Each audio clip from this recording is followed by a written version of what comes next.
ఉండవల్లిలో చంద్రబాబు నివాసానికి క్యూ కడుతున్నారు నేతలు అధికారులు. ఇప్పటికే చంద్రబాబు నివాసానికి చేరుకున్నారు సీఎస్ జవహర్ రెడ్డి. కాసేపట్లో డీజీపీ హరీష్ కుమార్ గుప్తా కూడా అక్కడికి చేరుకోనున్నారు. చంద్రబాబు నివాసానికి వెళ్లారు సీనియర్ ఐఏఎస్ నీరబ్ కుమార్. మరోవైపు వివిధ జిల్లాల నుంచి టీడీపీ ఎమ్మెల్యేలు బాబును కలిసేందుకు వెళ్తున్నారు.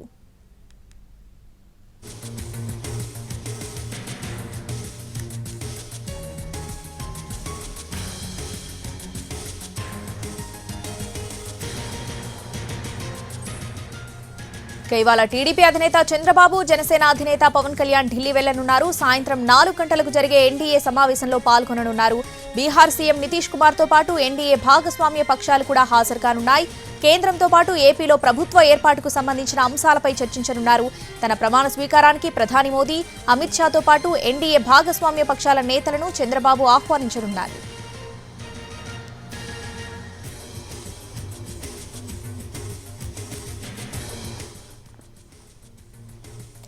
పూర్తి అప్డేట్స్ మా ప్రతినిధి పీఎంఆర్ చంద్రశేఖర్ ఫోన్ ద్వారా అందిస్తారు. పీఎంఆర్, ఎన్ని గంటలకు చంద్రబాబు, పవన్ కళ్యాణ్ ఢిల్లీ వెళ్లనున్నారు?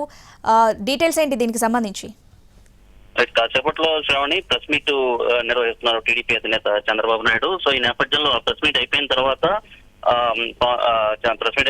చంద్రబాబు నాయుడు గన్నవరం ఎయిర్పోర్ట్ నుంచి ఢిల్లీకి వెళ్తున్నారు ప్రత్యేక విమానంలో. సో ఈ నేపథ్యంలో పవన్ కళ్యాణ్ కూడా కొంచెం అటు ఇటుగా అదే సమయానికి వెళ్లే అవకాశాలు చాలా స్పష్టంగా కనిపిస్తున్నాయి. ప్రస్తుతం చంద్రబాబు నాయుడు నివాసం ఏదైతే ఉందో అది పూర్తి స్థాయిలో సందడి వాతావరణం నెలకొంది. ఒకవైపు సీనియర్ అధికారులు, ఐఏఎస్ అధికారులు, ఐపీఎస్ అధికారులు క్యూ కడుతున్నారు చంద్రబాబును కలిసేందుకు. థంపింగ్ మెజారిటీ రావడంతో ప్రభుత్వం ఏర్పాటుకు సంబంధించిన వ్యవహారం మీద కూడా చర్చించేందుకు సీఎస్ జవహర్ రెడ్డి ప్రమాణ స్వీకారము, ఈ ఇతరత్ర అంశాలకు సంబంధించి చర్చించేందుకు కాబోయే ముఖ్యమంత్రిగా ప్రమాణ స్వీకారం చేయబోతున్న చంద్రబాబుతో చర్చించేందుకు సీఎస్ జవహర్ రెడ్డి వచ్చారు. అలాగే డీజీపీ హరీష్ కుమార్ గుప్తా కూడా చేరుకున్నారు. అలాగే నీరబ్ కుమార్ ప్రసాద్ ఎవరైతే ఉన్నారో సీనియర్ ఐఏఎస్ అధికారి, ఆయన కూడా చంద్రబాబును కలిసేందుకు ఆయన నివాసానికి వచ్చిన పరిస్థితి. మరొక వైపు చూస్తూ ఉంటుంటే వివిధ జిల్లాల నుంచి గెలుపొందిన నేతలు, ఎమ్మెల్యేలు, అలాగే ఎంపీలు ఎవరైతే ఉన్నారో వాళ్ళందరూ కూడా వస్తున్న పరిస్థితి కనిపిస్తుంది. సో నేపథ్యంలో సందడిగా కనిపిస్తోంది. సో ప్రెస్ మీట్ కార్యక్రమం ముగించుకున్న తర్వాత టీడీపీ అధినేత చంద్రబాబు నాయుడు ఎన్డీఏ సమావేశంలో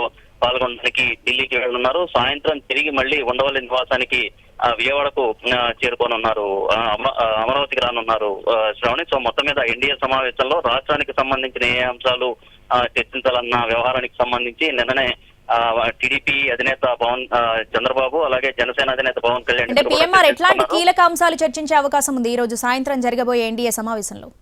అంటే ఒకటి, రాష్ట్రానికి సంబంధించిన పెండింగ్ ఇష్యూస్ కావచ్చు, చాలా కీలకమైన ప్రాజెక్టులు, అమరావతి నిర్మాణం, పోలవరం ప్రాజెక్టు. సో ఈ అంశాలకు సంబంధించి ప్రాథమిక స్థాయిలో ప్రధాని వద్ద, అంటే ఎన్డీఏ సమావేశంలో కాకపోయినా ప్రధాని వద్ద, ఇతర కేంద్రంలోని ఇతర పెద్దలు ఎవరైతే ఉన్నారో వాళ్ళ వద్ద ప్రస్తావించే అవకాశం ఉంది. ఎన్డీఏ సమావేశంలో అయితే ప్యూర్లీ కేంద్ర ప్రభుత్వాన్ని ఏర్పాటు చేసే అంశం మీద, కేంద్ర ప్రధానిగా మోడీ ఎప్పుడు ప్రమాణ స్వీకారం చేయాల్సి ఉంటుందన్న అంశం మీద, అలాగే కొంత మెజారిటీలు తక్కువగా ఉన్న నేపథ్యంలో పూర్తి స్థాయి మెజారిటీలు ఎన్డీఏకి వచ్చినప్పటికీ కొంత గతంతో పోల్చుకుంటే భారీ ఎత్తునే సీట్ల సంఖ్య తగ్గిన పరిస్థితి కనిపిస్తుంది.